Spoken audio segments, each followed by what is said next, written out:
bem, senhores, vamos dar início novamente aí à nossa correção do plano de estudo, dessa vez responsável pela primeira série. A gente vai estudar para a nossa prova, não é isso? Os módulos 4, 5, 6 e 7, tanto de História 1 quanto de História 2, tudo bem? Então vamos dar uma atenção especial aqui, ó. Vamos começar com a primeira questão falando sobre Egito. Vamos lá. O Egito é visitado anualmente por milhões de turistas de todos os quadrantes do planeta, desejosos de ver com os próprios olhos a grandiosidade do poder, esculpida em pedra há milênios. As pirâmides de Gizé, as tumbas do Vale dos Reis e os numerosos templos construídos ao longo do Nilo. O que hoje se transformou em atração turística era, no passado, interpretado de forma muito diferente. Pois, então, a questão, ela fala sobre a construção das pirâmides. Lembrando que a construção das pirâmides nada mais é do que resultado do trabalho escravo que era existente dentro da civilização egípcia, tudo bem? E isso faz a gente lembrar da liderança exercida pelo faraó. Lembrando que nessa época você tinha um conceito de trabalho coletivo, onde o trabalho ele era visto como algo que deveria ser feito em benefício do Estado. Era mais ou menos algo do tipo, a partir do momento que o faraó ordena, todos aqueles que são requisitados para o trabalho devem prestá-lo, tudo bem? E quanto à construção das pirâmides, resultado do trabalho escravo, isso faz a gente lembrar do governo teocrático. Você sabe que dentro de uma teocracia, o faraó, que no caso é o chefe de Estado no Egito, ele exerce a função de líder, tanto político quanto religioso. Então o faraó, na maioria das vezes, ele é interpretado como um verdadeiro Deus. E o faraó usa a sua influência para manter sobre o seu controle grande parte das civilizações egípcias. Tudo bem? Então, qual é o gabarito? O que significa a construção das pirâmides? Vê comigo a letra A.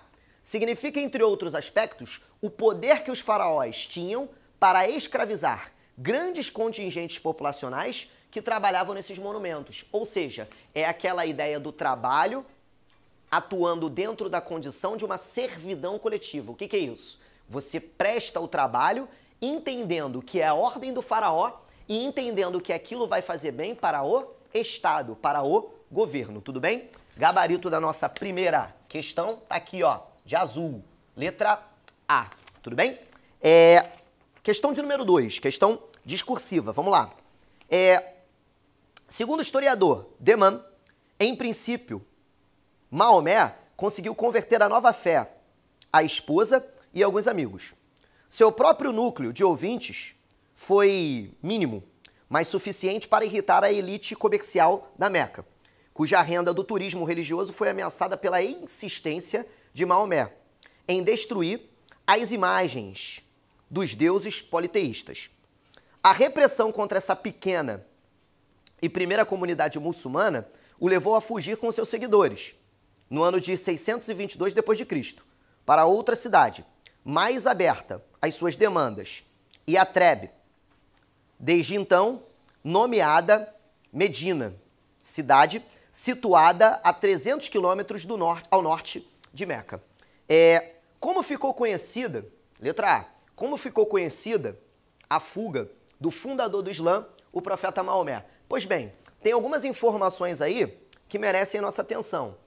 Informações do tipo, Maomé, ele teve que migrar, no caso de Meca, para Medina, porque a sua pregação, que era baseada no monoteísmo, ela estava trazendo alguns problemas para o comércio local. Porque várias caravanas de comerciantes que faziam esse percurso eram feitas por comerciantes que eram politeístas. Muitos comerciantes faziam esse percurso, inclusive para visitar os templos dos seus deuses pagãos, certo? Então, quando Maomé começa com essa pregação monoteísta, você começa a perceber uma certa desorganização, uma certa instabilidade, uma certa desordem. Então ele trouxe um verdadeiro descompasso para o comércio da época, a ponto dele ter que ser expulso. Ele não se sentia mais seguro porque os próprios comerciantes da região, olhando para o Maomé, pensavam da seguinte forma: ó, esse camarada está trazendo problema para o nosso comércio, vamos tirar ele daqui. Então ele saiu de Meca e foi para Medina, como o próprio texto está dizendo. Essa fuga de Maomé até Medina eu chamo de Hégira, tudo bem?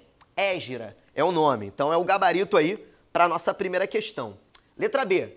A Península Arábica do século VI caracterizava-se pela dispersão política e religiosa.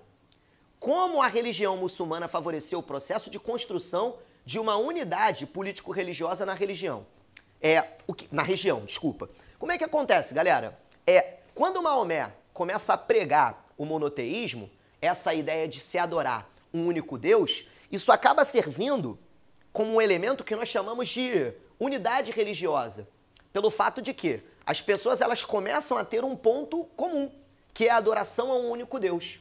Quando você tem uma base politeísta, quando os povos estão acostumados a adorarem vários deuses diferentes, acaba que você não tem uma unidade entre esses povos. Muito pelo contrário, essa diversidade ela pode propiciar, ela pode desencadear uma série de problemas, inclusive conflitos religiosos. Eu adoro o Deus Sol, o outro povo do lado adora o Deus Lua, o outro adora o Deus Terra. Ou seja, isso causa um certo confronto, isso causa um certo desequilíbrio.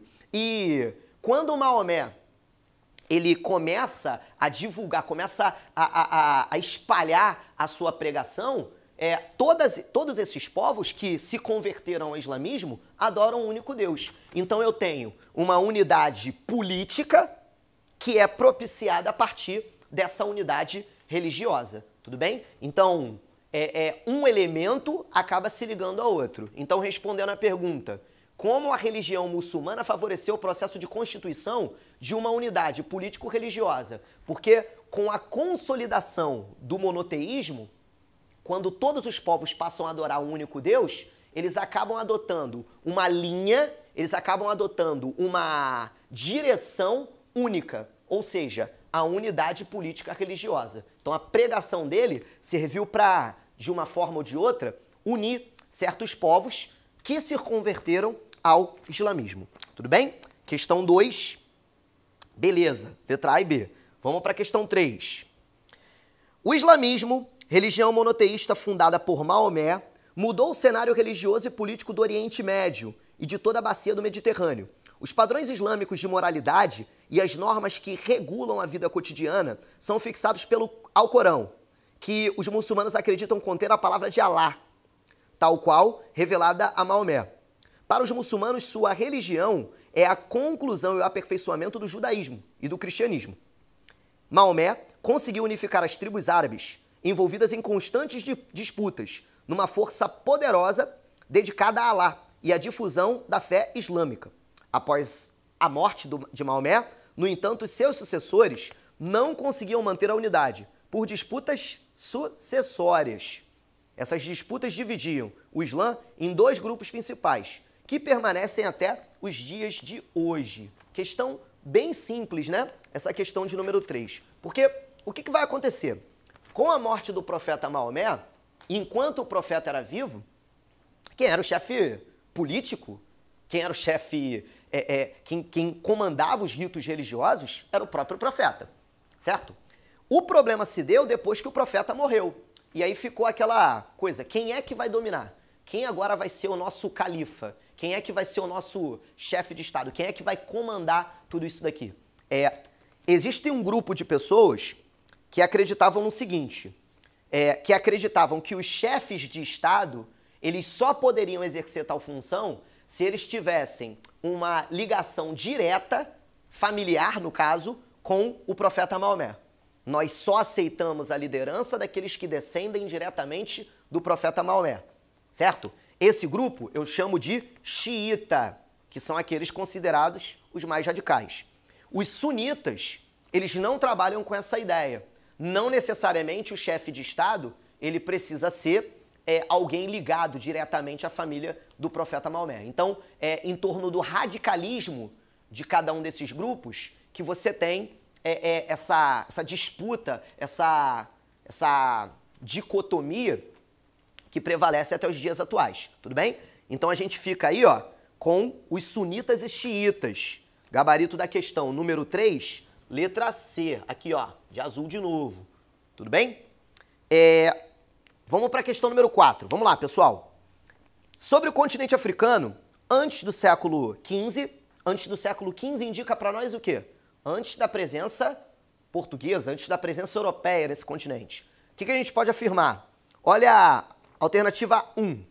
Era composto de diversas sociedades com organizações diferentes, indo desde aldeias de agricultores e criadores até verdadeiros impérios bem estruturados. Tá certo isso? Sim ou não?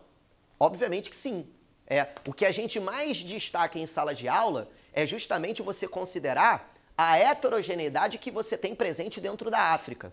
Jamais considerar a África como se fosse um bloco.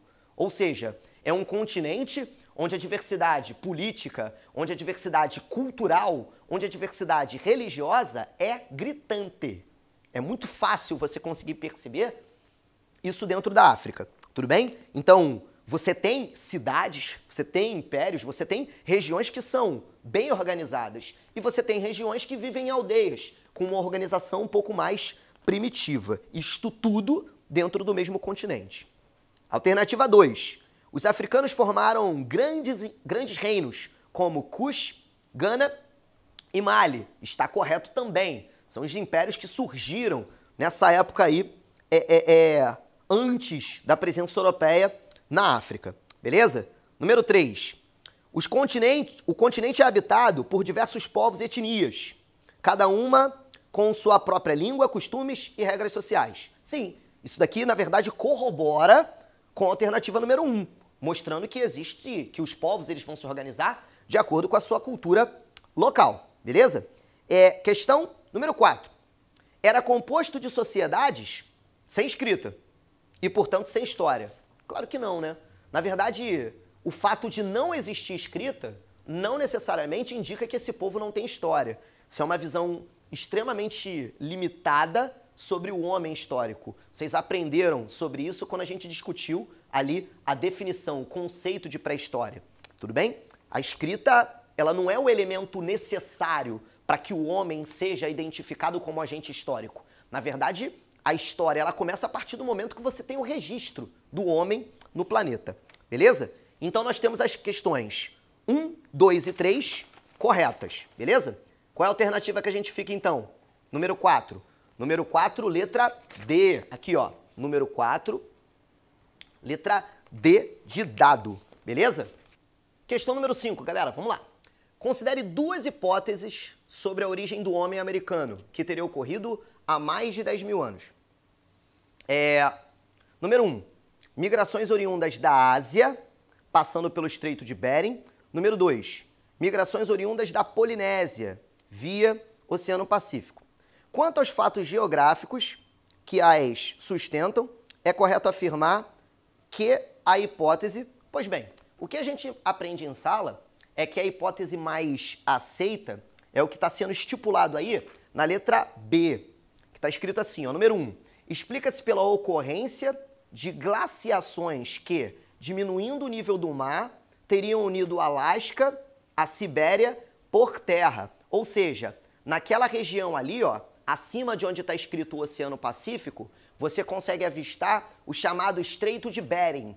E a partir do congelamento desse estreito, o homem, migrando da Polinésia, ele pôde atravessar esse estreito e chegar até a América. Então a hipótese mais aceita no meio científico seria justamente essa ideia, a partir do congelamento do Estreito de Bering. Lembrando que o objetivo dessa questão é você entender a origem do homem americano. Significa você entender como o homem ele veio para o continente americano antes da chegada dos europeus aqui. No caso, se tratando de Brasil, eu me refiro aos portugueses com a frota de Pedro Álvares Cabral. Tudo bem?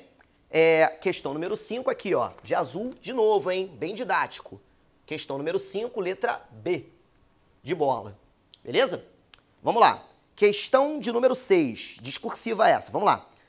No ano 15 a.C. nasceu Júlio César, germânico, também conhecido como Nero, Cláudio Druso, e posteriormente celebrizado apenas sob a alcunha de Germânico. Sobrinho de Tibério e pai de Calígula, o irmão do imperador Cláudio Germânico morreu misteriosamente na Alexandria, no Egito.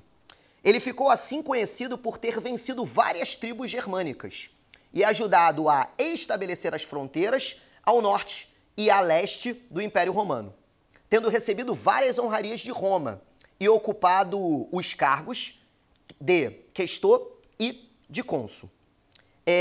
Analisa a relação dos chamados povos bárbaros com a expansão e a decadência do Império Romano.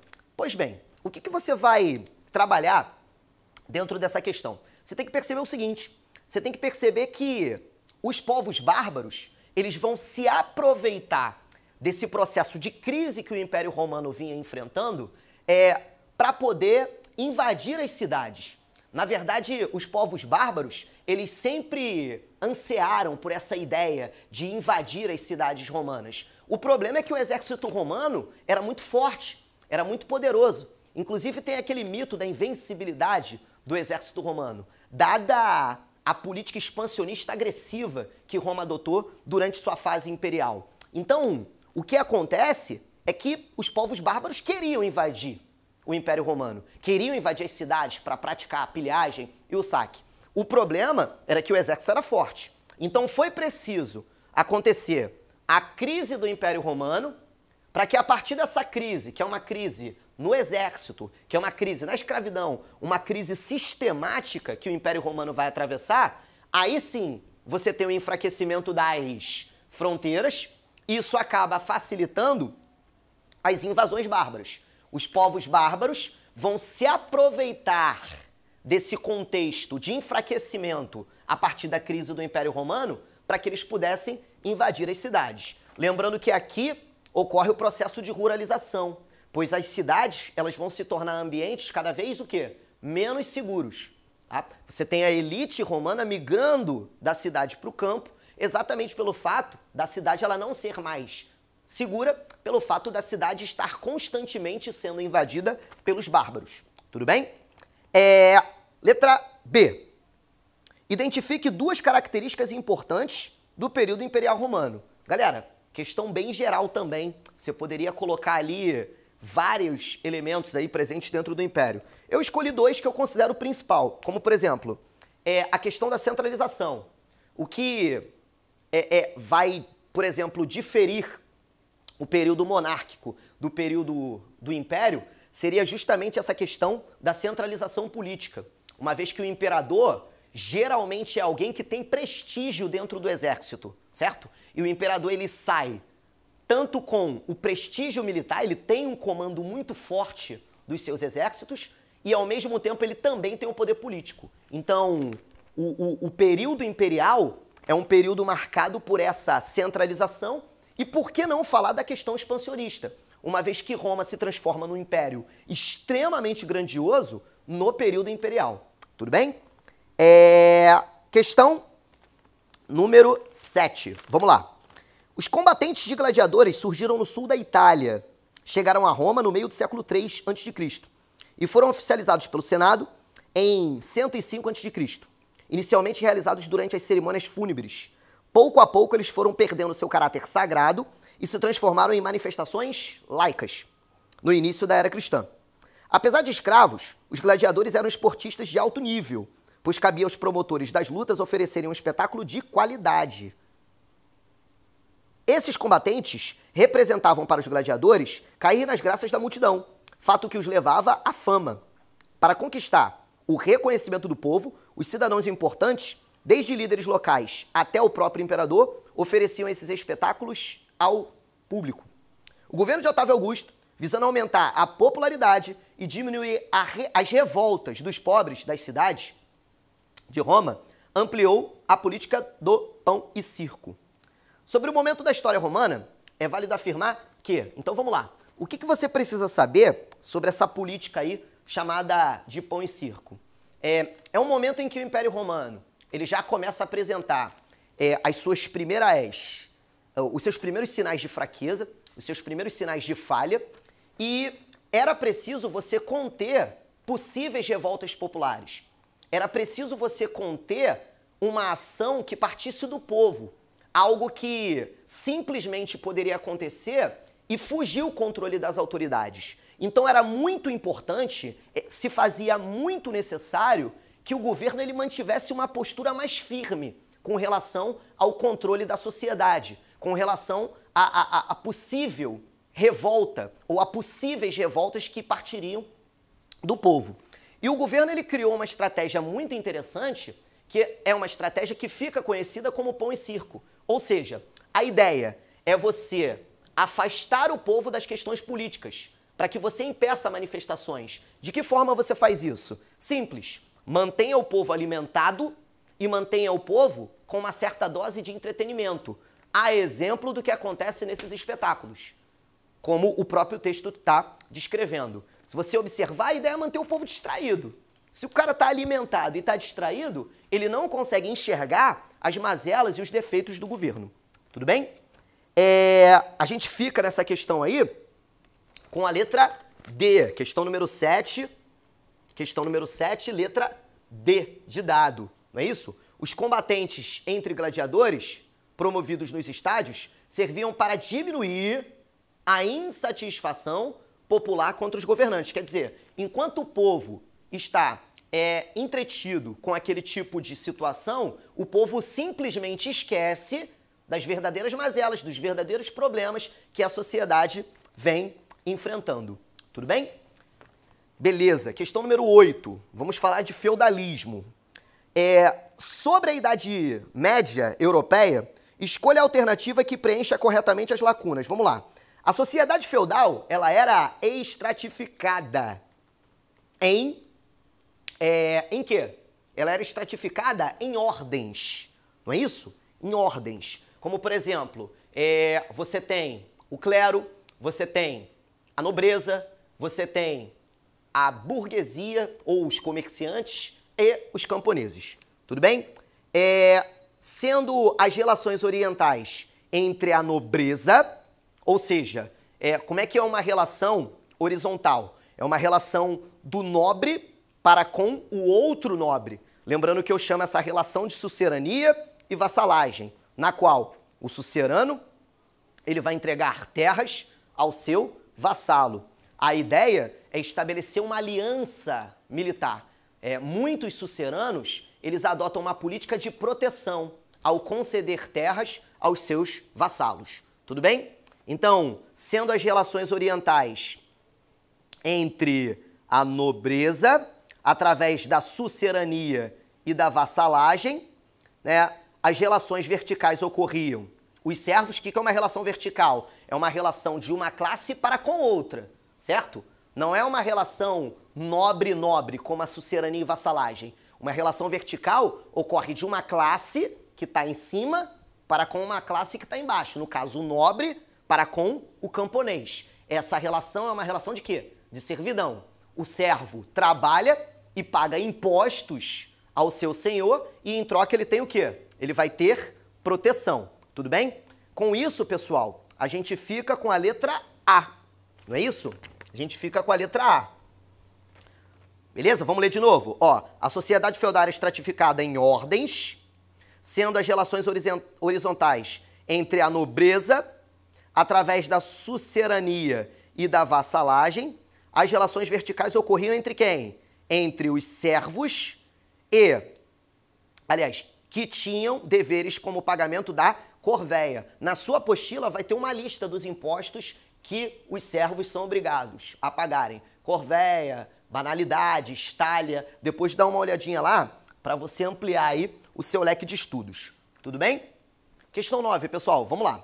Com a ruralização, a tendência à autossuficiência de cada latifúndio e as crescentes dificuldades nas comunicações, os representantes do poder imperial foram perdendo capacidade de ação sobre vastos territórios. Mais do que isso, os próprios latifundiários foram ganhando atribuições anteriormente da alçada do Estado.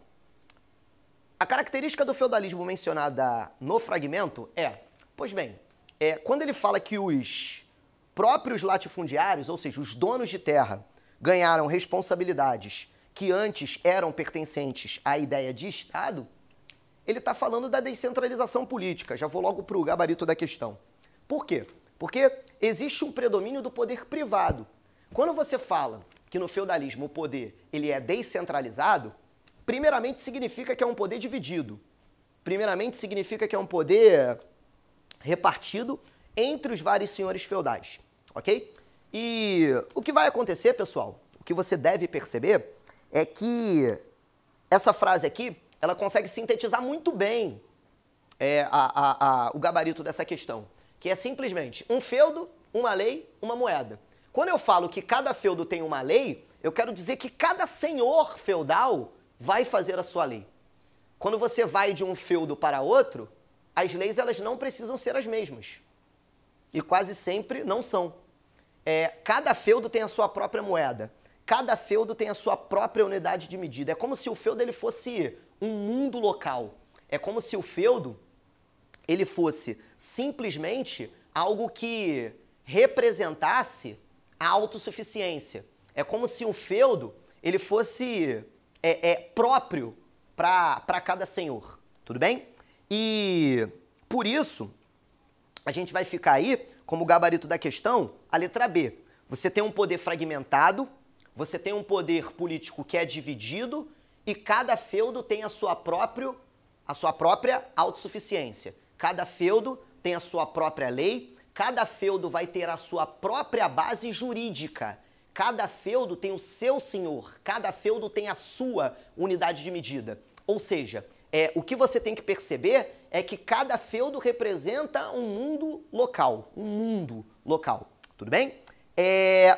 Então a gente fica aí, ó, questão número 9, gabarito letra B. Letra B. Beleza? Questão número 10. A chamada crise do século XIV representou o fim do feudalismo na Europa Ocidental. Sobre esse período, é correto afirmar. Vamos lá. O que você tem que perceber aí com relação à crise do século XIV?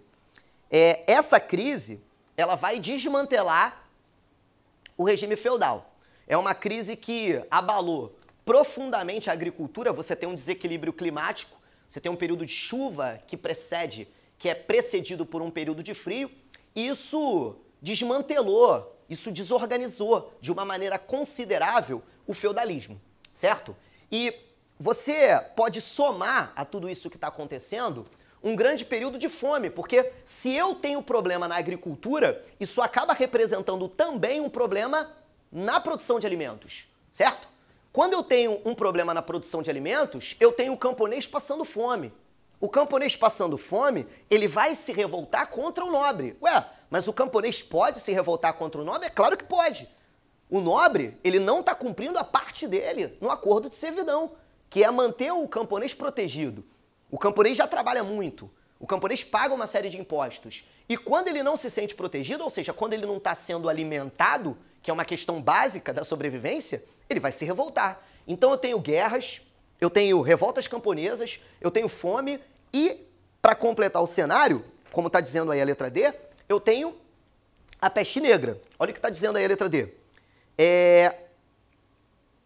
Sobre esse período é correto afirmar que em pouco tempo, milhares de europeus foram dizimados por uma terrível epidemia que se alastrou devido às péssimas condições de higiene daquela época. De qual doença ele está falando? Ele está falando da peste negra. Lembrando que a peste negra, ela era uma doença que era transmitida pelo quê? Pela pulga do rato. E essa doença, obviamente, por ser transmitida pelo rato, ela acaba sendo proveniente do quê? Da precariedade dos meios de higiene. Beleza? Então a gente encerra por aqui, ó, gabarito da questão número 10, letra D de dado. Espero que todo mundo aí se dê bem na prova. Não esqueçam de ler a apostila, não esqueçam de conferir as suas anotações no caderno e, claro, também valorizem a questão da videoaula para vocês aí ampliarem seus estudos. Valeu? Primeira série. Beijo para todo mundo!